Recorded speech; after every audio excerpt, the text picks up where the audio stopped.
환영하고 축복합니다. 저는 푸른나무 교회를 담임하고 있는 김형민 목사입니다. 어느 가수의 그 노랫말처럼 우리의 만남은 우연이 아니라는 그런 노래 가사가 있는데, 아마 여러분께서 여기 오신 것은 우연이 아니라 하나님의 특별한 섭리와 계획 속에서 이루어진 만남이라고 생각합니다. 왜냐하면 저희가 올 봄부터 여러분을 위해서 기도하고 준비하고 또 어저께까지 밤늦게까지 또 이런 모든 것들을 정성껏 준비하는 손길들이 있었습니다. 아마 여러분이 이 자리에 앉아 계시게 된 것은 우연히 와서 앉아 있는 것이 아니라 어쩔 수 없이 와서 앉아 계신 것이 아니라 그런 하나님의 특별한 섭리와 계획 속에 오늘 이 자리를 오신 것이라고 생각됩니다. 다시 한번 여러분 환영하고 축복합니다. 우리 하나님께 감사하고 또 여러분 오늘 교회에 찾아오신 여러분을 다 축복하고 환영하는 의미에서 우리 같이 한번 박수로 하나님께 영광 돌리겠습니다. 네, 감사합니다. 오늘 함께 여러분과 제가 말씀을 나눌 텐데 성경 한 구절만 보도록 하겠습니다. 요한복음 14장 6절 말씀 우리 함께 보도록 하겠습니다. 요한복음 14장 6절입니다. 한 절 말씀이기 때문에 우리 함께 합독해서 하나님 말씀을 한 목소리로 함께 읽도록 하겠습니다. 요한복음 14장 6절입니다. 다 찾으셨죠? 찾지 못하신 분은 자막을 참고해 주시면 감사하겠습니다. 우리 한 목소리로 같이 읽겠습니다. 시작. 예수께서 이르시되 내가 곧 길이요 진리요 생명이니 나로 말미암지 않고는 아버지께로 올 자가 없느니라. 아멘. 어느 환자가 병원에 가서 진단을 하면 그 진단에 따른 처방이 내려지게 되어 있습니다. 이것은 병을 고치는 아주 중요한 작업입니다. 처방대로 따라야 될 의무가 있습니다. 그래야지 그 질병을 또 고칠 수 있습니다. 그런데 어떤 의사의 처방은 굉장히 복잡합니다. 그래서 그 처방대로 지키려면 다 지킬 수도 없고 다 지킨다는 것이 보통 일이 아닙니다. 어느 환자가 약을 먹느라고 더 시달릴 때가 많습니다. 그래도 그것이 복잡하고 어려워도 병을 고치려면 그 처방대로 그 규칙대로 따라가야지 그 병을 고칠 수 있습니다. 제가 늘 이해되지 않는 것 중에 하나가 제가 이번 한 주간 감기로 많이 고생했습니다. 사실은 여러분에게 좋은 목소리로 여러분에게 말씀을 들려드려야 되는데 아직도 목이 다 회복되지 않아서 좀 덜 좋은 목소리로 여러분에게 인사드리게 돼서 죄송한데, 한 주 동안 계속 이제 약을 먹는데 그 감기약을 사면 꼭 그 약에 그 처방이 있는데 식후 30분 이렇게 꼭 써 있어요. 그래서 그냥 그 식후 30분을 누가 정했는지 모르지만 이게 보통 불편한 게 아닙니다. 그냥 감기약을 밥 먹고 물 마시면서 먹으면 쉽게 먹을 텐데 식후 30분이라는 걸 지키려고 하다 보니까 때로는 1시간이 지나가고 때로는 2시간이 지나가고 때로는 약 먹는 걸 잊어버릴 때도 많이 있어요. 그리고 어떤 때는 잊어버리지 않으려고 그냥 10분 만에 약을 먹기도 합니다. 그러면 어쨌든 우리가 정해진 처방에 따라서 따라가야지 그 병을 고칠 수 있어요. 만약에 하나님께서 우리가 구원받기 위한 처방을, 우리가 구원받기 위해 지켜야 할 처방을 한 7, 8가지로 정해주셨다면 정말 아무도 구원받지 못할지도 모릅니다. 그런데 그 7가지가 뭐예요? 구약시대나 종교들 속에는 들어가 보면 훨씬 더 많은 구원의 조건, 구원의 처방들을 제시하고 있는데 무려 구약 성경에는 612가지의 율법 조항이 있어서 이것을 다 지켜야지 구원을 받는다는 거예요. 예를 들면 안식일에는 절대 움직이지 말고 길도 너무 많이 걸으면 구원을 받는 길을 너무 많이 걸어가면 구원을 받지 못한다고 생각했습니다. 음식도 부정한 음식을 입에 절대 댈 수 없고 음식을 먹기 전에는 반드시 손을 씻어야 되는데 이런 모든 것들을 지키고 행하지 않으면 자신이 구원받지 못한다고 생각한 거예요. 그러니까 얼마나 불편하고 안타까운 일입니까, 여러분? 구약 시대만 그런 게 아니에요. 지금도 모든 종교들 속의 핵심은 뭐냐면 우리가 지키는 어떤 규칙과 규율과 규정을 통해서 내 행위로 그것을 지켰을 때 구원받았다고 착각을 하는 것입니다. 지금도 방글라데시 회교도들은 하루에 7번을 머리를 숙였다가 엉덩이를 하늘로 치켜드는 절을 하루에 7번 해야 되는데 이것이 보통 일이 아닙니다. 이것을 해야지 구원받는다고 생각합니다. 이것 해야지 천국 간다고 생각합니다. 만약에 하나님이 우리에게 구원을 받으라고 하시면서 이렇게 복잡한 절차를 거치라고 했다면 저도 구원을 못 받을 것이고 아마 여러분들 중에도 구원받을 수 있는 분들이 많지 않을 것입니다. 그런데 하나님은 우리에게 아주 간단한 처방을 내려주셨습니다. 아주 심플하게, 아주 간단하게 처방을 하나만 내려주셨습니다. 그게 뭐냐면 오직 예수님을 믿기만 하면 구원을 받는다고 말씀하셨어요. 요한복음 3장 16절 말씀, 하나님이 세상을 이처럼 사랑하사 독생자를 주셨으니 이는 그를 믿는 자마다 멸망하지 않고 영생을 얻게 하려 하심이니라. 저는 얼마나 감사한지 모릅니다. 믿기만 하면 된다는 거예요. 성경을 아무리 뒤져봐도 성경 어디에서도 그 외에 다른 조건을 제시하고 있지 않습니다. 오히려 믿기만 하면 다른 조건들이 완성이 되고 채워지고 전부 다 해결된다는 거예요. 여러분, 이것이 바로 복음입니다. 더 보탤 것이 없습니다. 저는 하나님 앞에 감사한 것들이 많이 있지만, 감사의 제목이 많지만 가장 감사하고 싶은 것은 구원받는 방법을 너무 하나님께서 쉽게 열어놓으셨다는 거예요. 그냥 믿기만 하면 된다는 것입니다. 이게 얼마나 기막힌 선물이에요.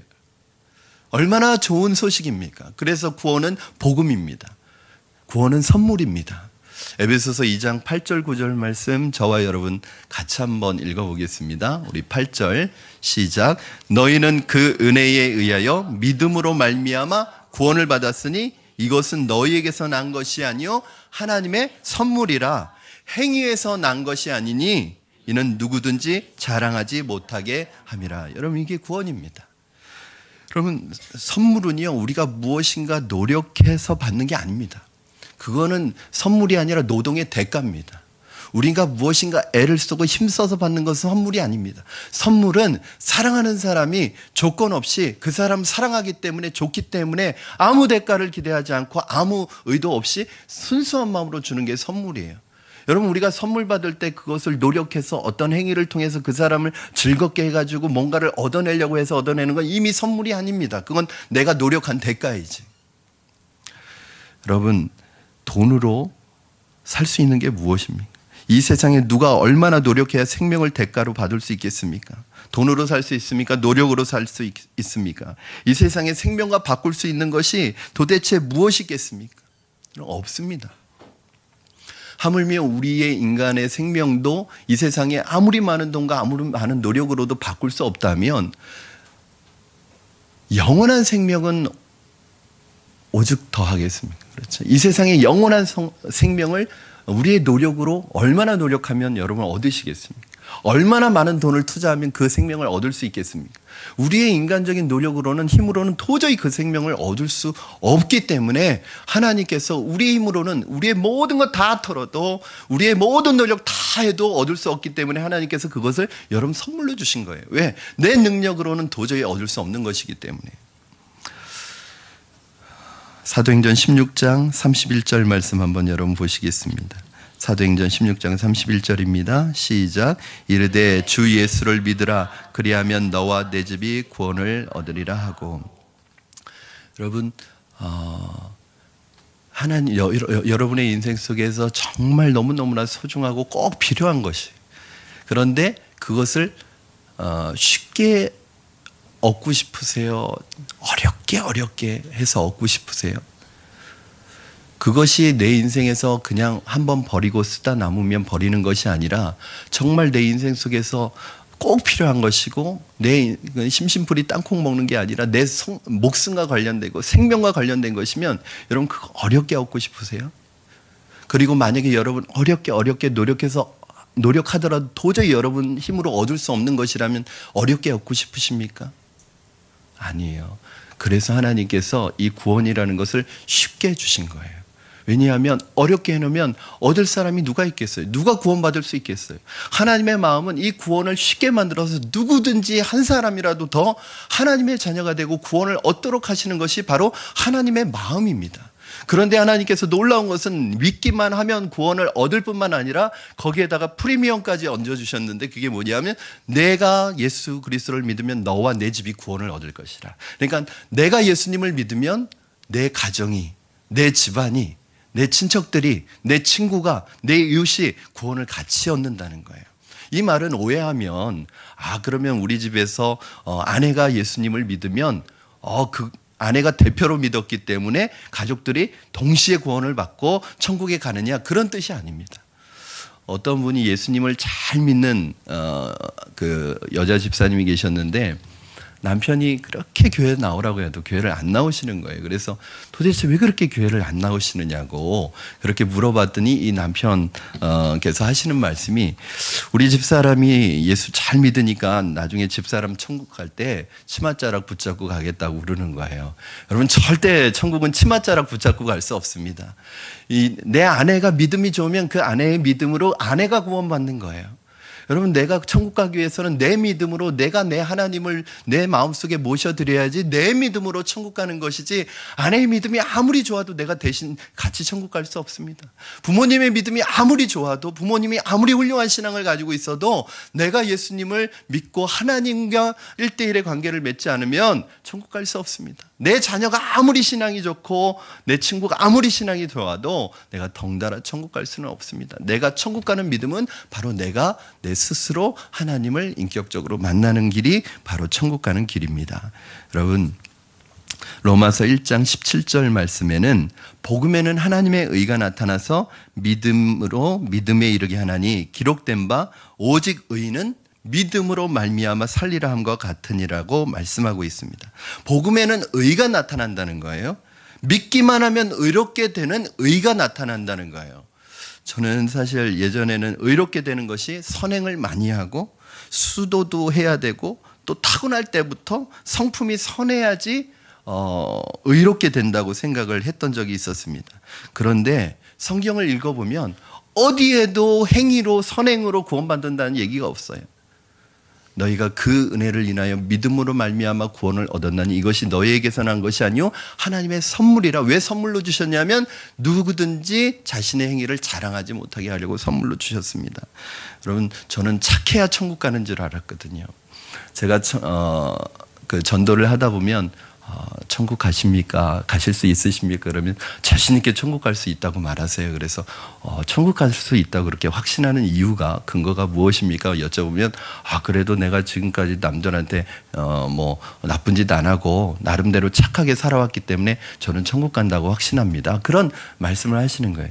여러분, 제가 확실히 말씀드릴게요. 천국은 착해서 가는 게 아닙니다.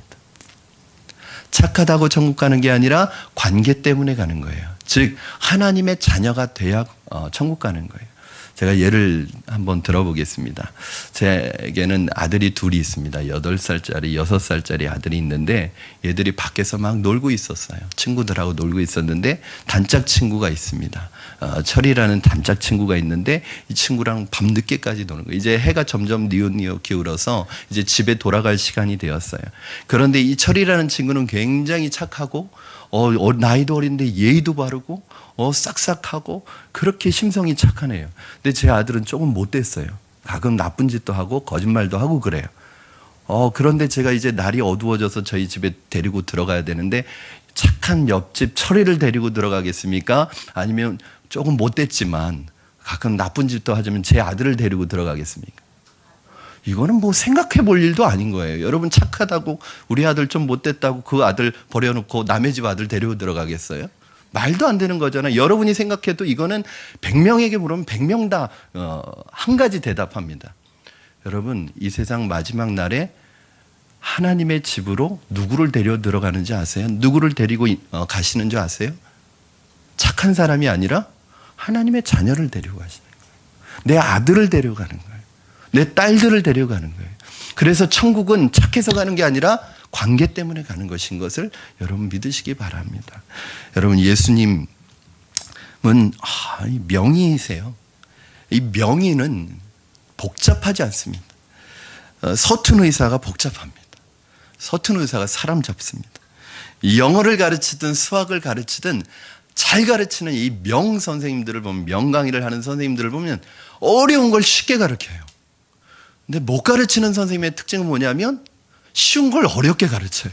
그래서 자기도 모르고 듣는 사람도 헷갈리게 만듭니다. 여러분, 제가 대학에서 교양 과목으로 철학을 들었던 적이 있었는데, 철학 개론을 들었던 적이 있었는데, 이제 석사학위를 막 마친 시간 강사 교수님이 와서 철학을 가르친 적이 있어요. 그 이후로 저는 철학 책도 안 봅니다. 얼마나 철학을 어렵게 가르쳤는지 철학이 너무너무 어려운 거예요. 그런데 나중에 정말 권위 있는 철학 교수님의 이 강의를 들었는데 저는 철학이 그렇게 재밌는지 몰랐어요. 철학의 매력에 쏙 빠졌어요. 이게 누가 가르치느냐에 따라서 다릅니다. 여러분, 예수님께서는 복잡하게 말씀하시지 않았어요. 간단하게 말씀하셨습니다. 왜냐하면 예수님은 자신이 하나님의 나라의 진리요 최고의 권위자이기 때문에 구원받는 일을 구약 성경에서처럼 다른 종교처럼 복잡하게 하지 않았습니다. 오직 믿으라는 말 한마디였습니다. 왜 많은 종교들의 구원이 그렇게 복잡한지 아세요? 왜 그렇게 인간적인 규율과 규칙을 동원해서 구원의 방법을 제시하는지 아세요? 자기들도 한 번도 가본 적이 없기 때문에 그렇습니다. 예수님은 그 나라에서 오셨어요. 그 나라를 경험하시고 그 나라를 가본 적이 있어요. 그러니까 여러분, 어떤 사람은 가본 적이 없는, 그 길을 가본 적이 없는 사람은 길을 가르쳐도 굉장히 어렵게 가르쳐줍니다. 그러나 일단 그 길을 가본 사람은, 그곳을 아는 사람은 아주 심플한 지름길을 다 알고 있어요.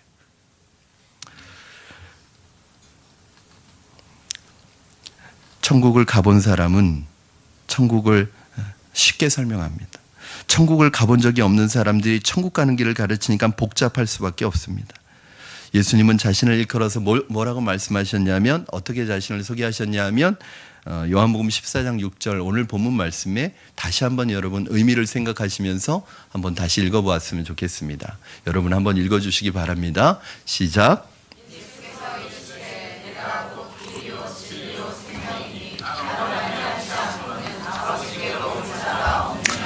아멘. 여러분, 기독교를 다른 종교들 중에 하나로 생각하는 분들이 많습니다.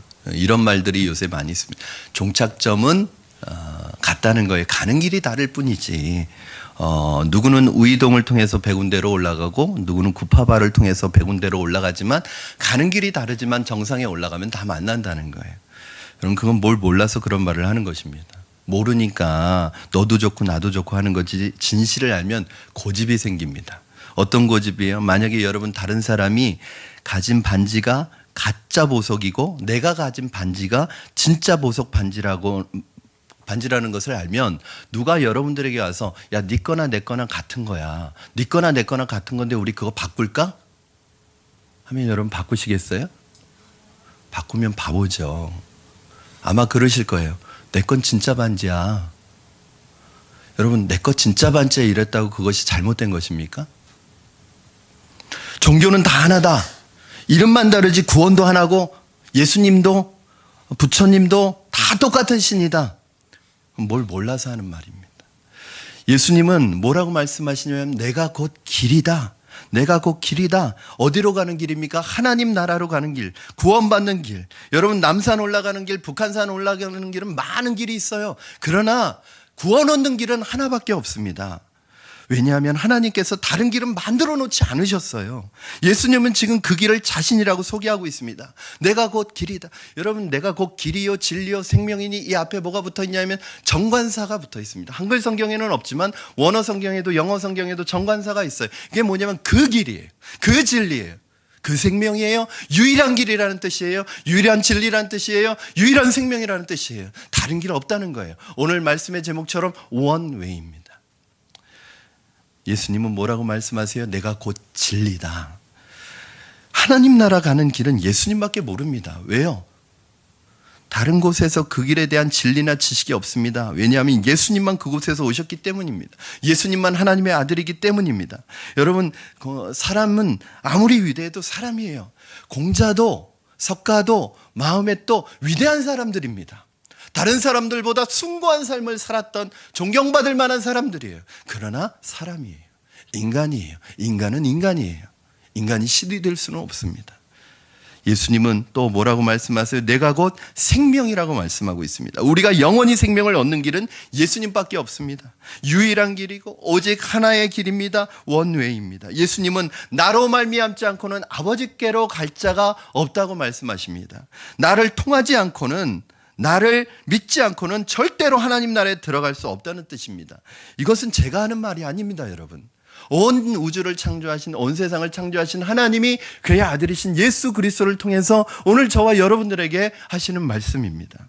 사도행전 4장 12절 말씀 우리 한번 같이 한 목소리로 읽어주시면 감사하겠습니다. 시작. 다른 이로서는 구원을 받을 수 없나니 천하 사람 중에 구원을 받을 만한 다른 이름을 우리에게 주신 일이 없음이라 하였더라. 아멘. 하나님이 석가모니도 보내고 마음에 또 보냈다고 하지 않습니다. 오직 하나님은 예수 그리스도라는 분만이 하나님이 보낸 분이라고 말씀하고 있습니다. 그러므로 여러분 누구를 믿어야 합니까? 예수님, 그분을 믿어야 합니다. 그분은 우리에게 굉장히 큰 헌신을 하셨어요. 십자가를 지시고 우리가 당해야 될 죽음을 대신 당하셨습니다. 바로 우리의 죽음을 대신해 죽어주시고 생명을 주셨습니다. 모든 인간은 자기의 죄로 인해서 죽는 거예요. 그러나 예수님께서 자신은 죄가 없으시지만 우리의 죄를 짊어지시고 본인이 죽음을 택하셨습니다. 우리가 천국 갈 수 있는 길을 열어놓으셨습니다. 이것이 하나님의 방법이고 하나님의 계획입니다. 여러분, 예수님은 유일한 구원자입니다. 누구와도 비교할 수 없습니다. 석가의 무덤도, 공자의 무덤도, 마음에서 무덤도 다 있습니다. 그러나 예수님은 무덤이 없습니다. 누구와도 비교할 수 없습니다. 여러분, 예수님은 완전한 구원자입니다. 예수님이 구원하지 못할 사람 없습니다. 어떤 사람도 어떤 죄도 다 포용하시고 구원하십니다. 나는 죄가 너무 많아서 나는 자격이 없어, 이렇게 말씀하시지 않으셨으면 좋겠습니다. 이 세상에 그 어떤 누구도 예수님의 십자가가 감당하지 못할 죄는 하나도 없습니다. 그 죄를 주님 앞에 자백하고 고백하고 나오면 하나님께서 다 받아주신다고 말씀하셨습니다. 예수님은 최종적인 구원자입니다. 예수님 이후로는 구원자가 없습니다. 이스라엘 백성들을 보면은 지금도 그 국기의 가운데 보면 육각형 별이 있는데 이게 다윗의 별입니다. 이게 무슨 뜻이냐면 지금도 다윗의 후손으로 오실 메시아를 지금도 기다리고 있어요. 메시아를 지금도 기다리고 있습니다. 다윗의 후손으로 이미 메시아가 오셨는데 그들은 예수를 인정하지 않고 아직도 메시아를 기다리고 있습니다. 이제 더 이상 오지 않습니다. 여러분, 예수님은 우리가 천국 가는 마지막 막차입니다. 여러분, 막차를 놓쳐본 적 있으십니까? 막차를 놓치면 집에 못 갑니다. 여러분, 오늘 여러분에게 오시는 이 예수님은 여러분의 인생의 천국의 마지막 열차입니다. 놓쳐서는 안 됩니다. 유일한 길입니다. 유일한 방법입니다. 유일한 대안입니다. 저는 오늘 여러분에게 성경에 나오는 한 사람을 소개하려고 합니다.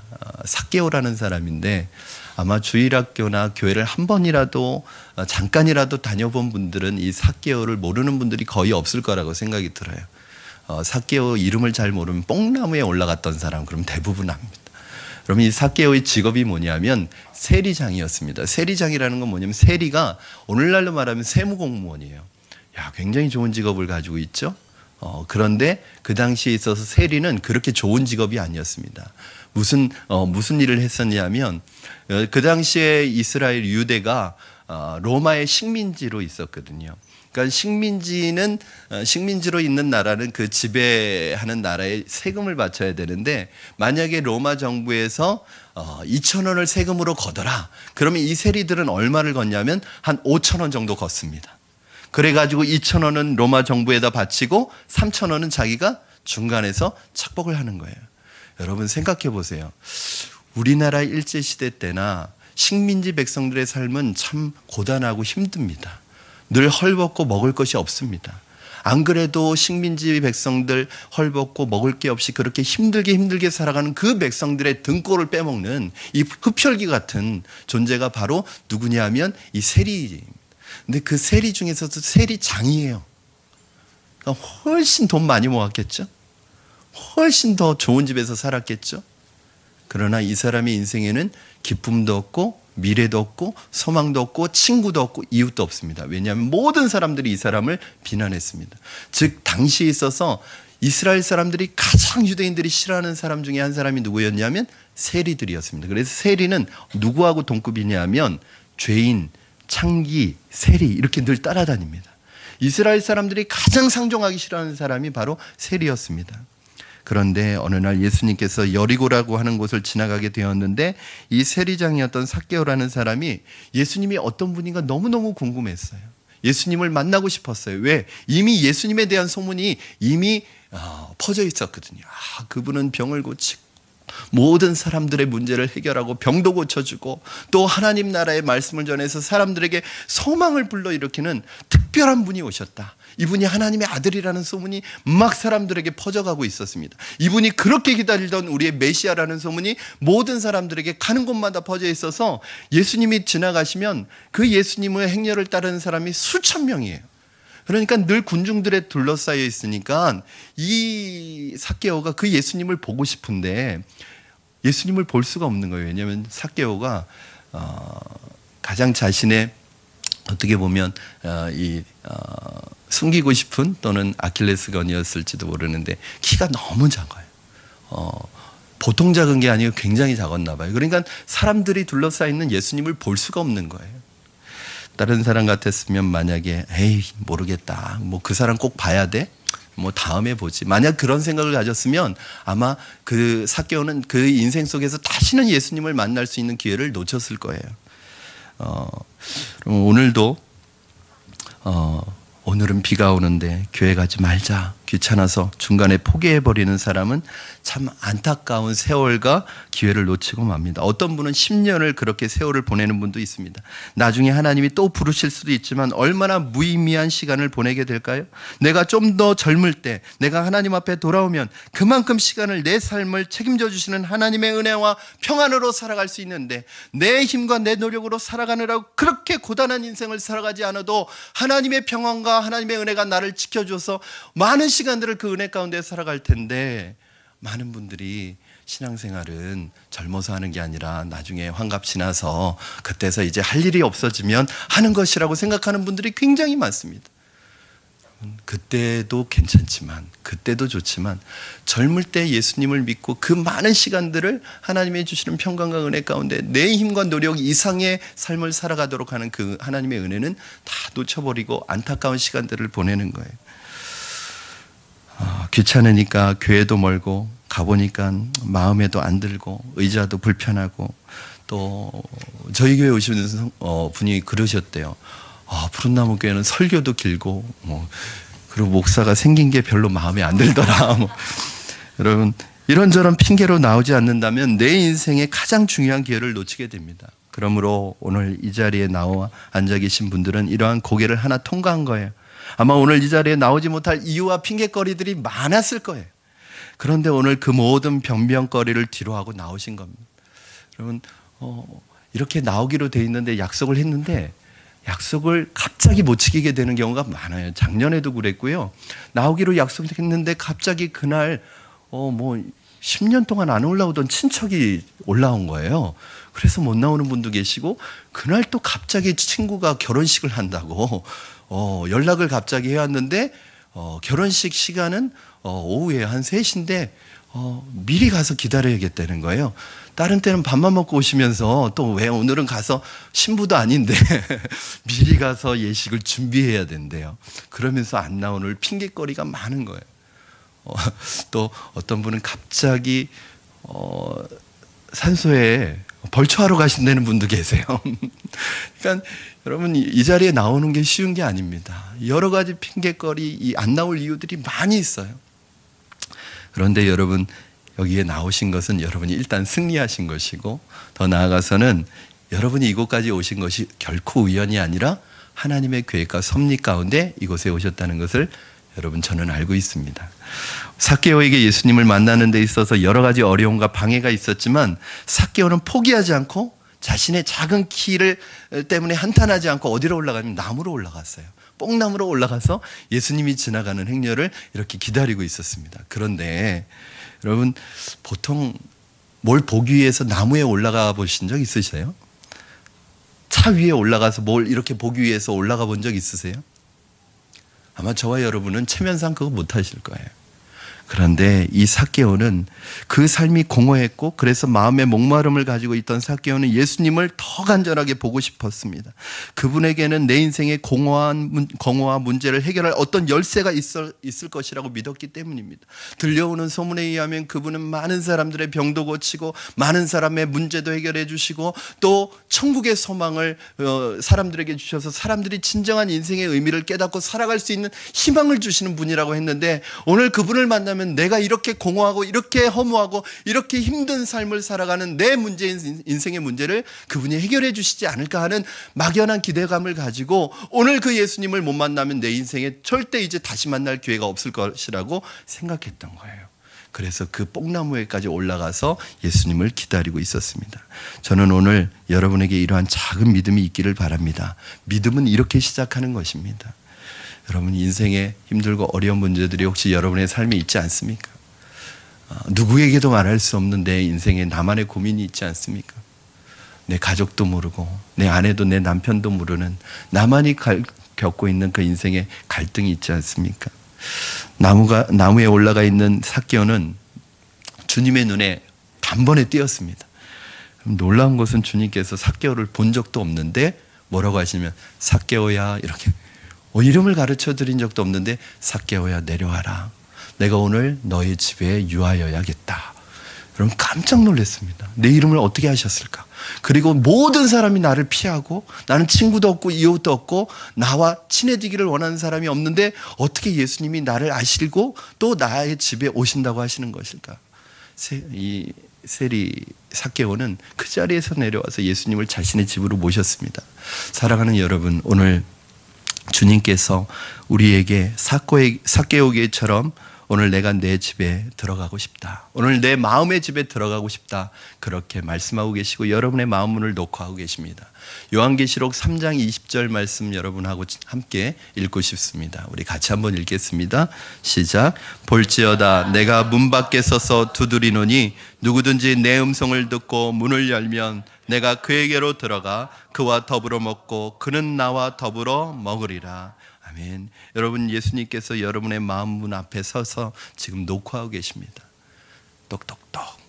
아마 5년 전부터 녹화하고 계셨는지도 몰라요. 10년 전부터 여러분의 마음 문을 녹화하고 계셨는지 몰라요. 그런데 여러분에게 그 노크 소리가 들리지 않았었습니다. 그런데 이제 만약에 여러분의 마음속에 그 노크 소리가 들리신다면, 여러분 마음문을 열면 주님은 여러분 마음문 앞에 서 계십니다. 언제든지 들어갈 준비가 되어 있으십니다. 여러분이 열기만 하면 여러분 주님께서 들어가셔서 뭐라고 하세요? 나는 그로 더불어 먹고 그는 나로 더불어 먹으리라. 풍성한 삶을 약속하시고 행복한 삶을 약속해 주셨습니다. 그런데 우리가 마음의 문을 열지 않으면 주님 들어오시지 않습니다. 왜냐하면 주님이 능력자인데 좀 강하게 밀어붙여서 그냥 우리의 마음문을 억지로라도 열고 들어오시면 안 될까요? 그렇게 하지 않으십니다. 주님은 인격적인 하나님이시기 때문에 여러분이 여러분 스스로의 마음문을 열 때까지 기다리세요. 왜? 남의 방문, 남의 집문 부수고 들어가는 건 그건 인격자가 아니라 강도입니다. 강도. 그래서 주님은 기다리세요. 언제까지? 여러분이 열 때까지. 5년이고 10년이고 여러분 곁에서 기다리고 계십니다. 이제 오래오래 걸어두었던 여러분의 마음의 문빗장을 열어서 주님을 맞이할 수 있었으면 좋겠습니다. 그러면 오늘 주님은 여러분과 함께 해주실 것입니다. 외롭고 고독한 삶을 살아가던 삭개오, 돈은 많고 좋은 집에 살았지만 마음에는 채워지지 않는 공허함을 가지고 살았던 이 삭개오의 삶에 예수님이 찾아오신 것입니다. 삭개오의 집에 들어가신 주님은 삭개오와 1대1로 만나셨습니다. 아무도 그 사이에 없었습니다. 예수님을 믿고 내 마음속에 영접하면 예수님은 여러분의 주님이 되어주시고 여러분과 1대1로 만나주십니다. 남편이나 아내와도 얘기할 수 없었던 것들을 눈물 흘려가며 이야기할 수 있습니다. 여러분, 그 누구에게도 할 수 없는 이야기지만 주님께는 다 털어놓을 수 있어요. 사람에게는 아무리 내 마음 표현하려 해도 완전히 전달되어지지 않습니다. 인간은 어떤 때는 기분이 좋다가 어떤 때는 화를 내기도 하다가 믿을 수 없는 존재입니다. 그러므로 진정한 교제는, 엄밀한 의미에서의 진정한 교제는 인간과 인간 사이에 이루어질 수 없습니다. 그래서 때로는 부부 사이지만, 때로는 사랑하는 부모 자식 간이지만 굉장히 멀게 느껴지고 거리감이 느껴지는 이유가 뭔지 아세요? 때로는 한 이불을 덮고 자고 한 집에 살고 있지만 어색하게 느껴지고 낯설게 느껴지고 때로는 너무 멀게 느껴지는 이유가 뭔지 아세요? 그것이 인간이 가지고 있는 한계입니다. 여러분, 사람은 사람의 마음을 100% 알 수 없습니다. 사람은 사람의 진심을 100% 알 수 없습니다. 왜요? 사람은 사람의 마음을 들여다볼 수 없으니까. 그래도 10길 물속은 알아도 한 길 사람 속을 모른다고 하는 거예요. 제가 우리 제자들하고 청년들 주례 부탁을 받으면 주례할 때 꼭 빼놓지 않고 하는 말이 있습니다. 고린도전서 13장 사랑장에서 참으라 인내하라는 말을 가지고 주례사를 하는데 그 중에 하나가 뭐냐면 이런 얘기를 합니다. 오늘 결혼해서 내 아내를 알아가는 데는 한 달이면 충분하다. 아내를 아는 데는 한 달이면 충분해요. 잠버릇, 뭐 여러 가지 버릇, 그리고 그런 거 다 할 수 있습니다. 뭐 코 고는 거, 이 가는 거, 뭐 다 할 수 있습니다. 그냥 옷 벗어서 아무데나 던져놓는 거, 이런 버릇 다 할 수 있어요. 그러나 여자를 아는 데는 25년이 걸려도 모릅니다. 여자는 참 모를 존재. 여러분, 내 남편 아는 건 결혼해서 한 달이면 충분합니다. 웬만한 버릇 다 압니다. 그러나 남자를 아는 데는 20년도 부족합니다. 그러니까 여러분, 못 살겠다고 생각이 되면 25년 살아보고 그때 생각하세요. 그때 가서 한번 참아보고, 왜냐하면 아직 몰라요. 모르는데 뭘 그걸 가지고 판단을 합니다. 여자를 아는데 25년 걸린다고 하니까 지금부터 우리 결혼한 이제 신혼부부들 있는데 25년만 기다렸다가 그때 얘기하세요. 참으세요. 우리 아내들 20년 기다렸다가 15년밖에 안 되셨어요. 여러분, 그런데 이 간격이 전혀 없는 교제가 하나 있습니다. 그에게는 내 속에 있는 것을 다 털어놔도 부끄럽지 않고 아무리 하소연하고 아무리 때를 써도 미안하지 않습니다. 화장을 안 하고 눈물 콧물이 범벅되어도 부끄럽지 않은 분이 있습니다. 밤중에도 좋고 새벽에도 좋고 기분 좋을 때도 좋고 기분 나쁠 때도 좋고 언제 어느 때나 교제가 가능한 분이 있는데 그분이 누구냐 하면 바로 예수님입니다. 저는 늘 목사라는 이 타이틀 때문에 저희 위치를 생각해서 늘 여러 가지 조심하는 것이 많습니다. 제가 이 지역에 이사 온 지가 이제 2년 반이 됐네요. 제가 뭐 다니면서 제가 목사라고 말한 적은 없습니다. 그러나 이 주변에 있는 동네 분들이 제가 목사라는 거 다 알고 있어요. 어떻게 하셨을까요? 참 신기해요. 그냥 얼굴에 목사라고 써 있나 봐요. 그러다 보니까 제가 참 늘 조심해요. 왜냐하면 저희 사택이 교회에서 5분 거리도 안 됩니다. 그런데 그 5분 거리를 가는 동안에 제가 동네에 나와서 돌아다닐 때도 반바지를 여름에도 입어본 적이 없어요. 늘 이 5분 거리에 교회를 오는데도 정장을 입고 다닙니다. 얼마나 불편해요. 왜? 목사 이 옷차림 하나 늘 조심스럽기 때문에 그렇습니다. 늘 사택과 가까운 데 사는데요. 제가 먼저 선교된 교회는 큰 교회였으니까 수천 명이 모이는 교회니까 제가 모르는 성도들도 많으세요. 그런데 제가 교회 사택에 살고 있었으니까 교회에서 전철역 가는 그 5분 거리에 한 7분 정도 만납니다. 그래서 제가 어느 때는 아는 분을 만나면 그래도 괜찮은데 모르는 분이 저한테 인사를 할 때는 굉장히 당황스러울 때가 있어요. 야, 이거 내가 조심해서 다녀야겠구나.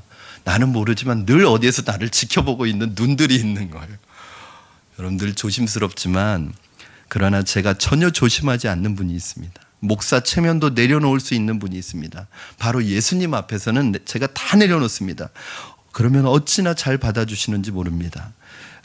여러분 주님과의 교제가 없기 때문에 인간이 고독한 거예요. 누구나 예외 없이 고독합니다. 사람과의 관계 속에서는 늘 우리가 실망을 경험하기 때문에 더 고독한 거예요. 결국 하나님과 나뿐이 없습니다. 삭개오는 친구도 없었고 이웃도 없었고 인생의 소망도 없었고 비전도 없었고 미래도 없었습니다. 돈과 일만 위해 한평생을 살아온 사람이기 때문에 얼마나 고독한 사람인지 모릅니다. 공허한 사람인지 모릅니다. 목적 없이 표류하는 배와 같은 인생을 살아왔습니다.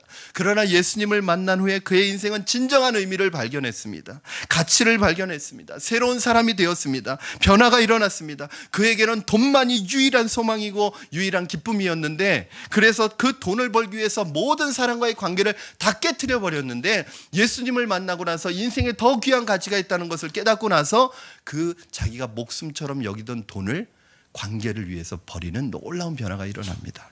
여러분 누가복음 19장 8절 말씀 저와 같이 한번 읽어보시겠습니다. 시작. 삭개오가 서서 주께 여짜오되 주여 보시옵소서 내 소유의 절반을 가난한 자들에게 주겠사오며 만일 누구의 것을 속여 빼앗은 일이 있으면 내 갑절이나 갚겠나이다. 그 당시에 다른 사람을 통해서 부당한 이익을 취했을 때 배상할 수 있는 법적인 배상 비율이 20%였습니다. 그러나 오늘 삭개오는 몇 배나 갚아요?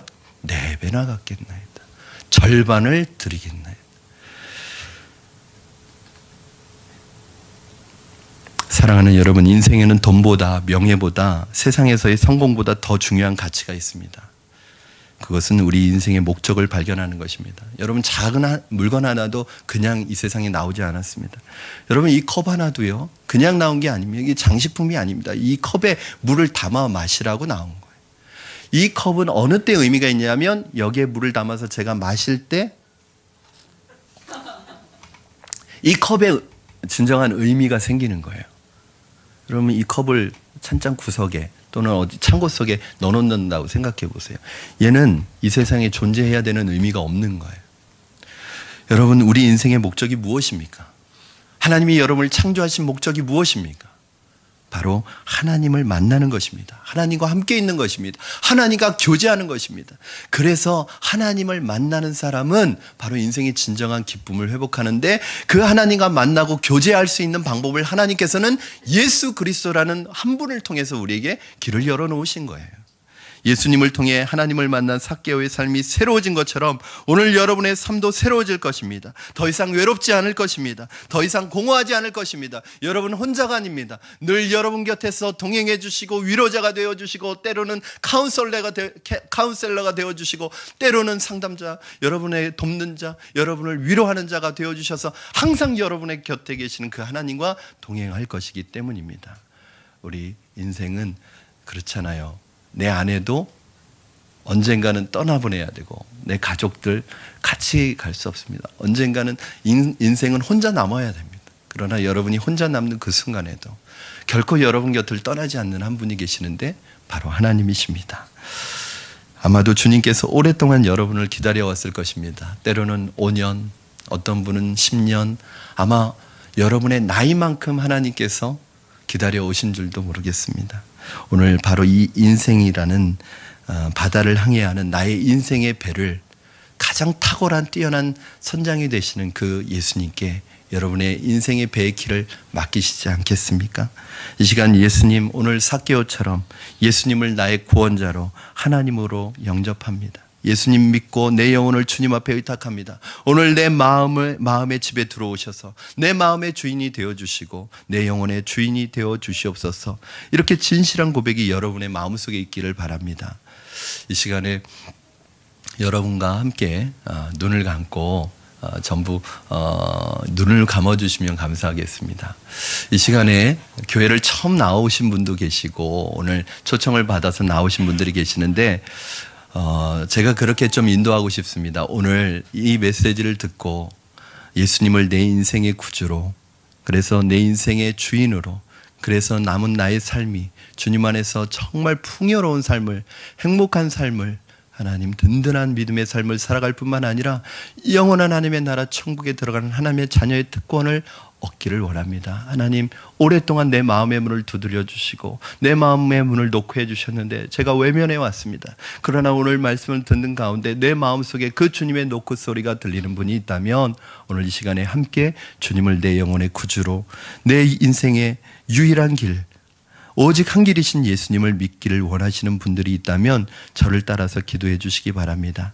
그리고 오늘 처음 오시지 않고 우리 교회에서 참석하고 예배를 함께 드리셨지만 아직 예수님을 인격적으로 구주로 영접하지 못하신 분이 있다면 오늘 이 기도를 따라서 저를 따라서 기도해 주셨으면 좋겠습니다.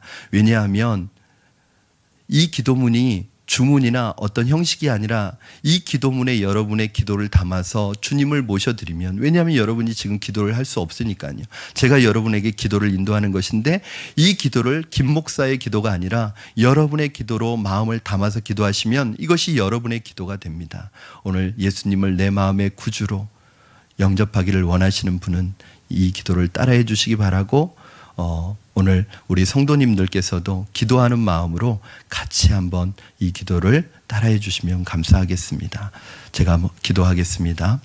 살아계신 주 예수님, 나는 예수님을 믿고 싶습니다. 십자가에서 죽으심으로 내 죄값을 담당하시니 감사드립니다. 지금 내 마음의 문을 열고 예수님을 나의 구주, 나의 하나님으로 모셔드립니다. 나의 죄를 용서하시고 영생을 주심을 감사드립니다. 나를 다스려 주시고 나를 주님이 원하시는 사람으로 만들어 주옵소서.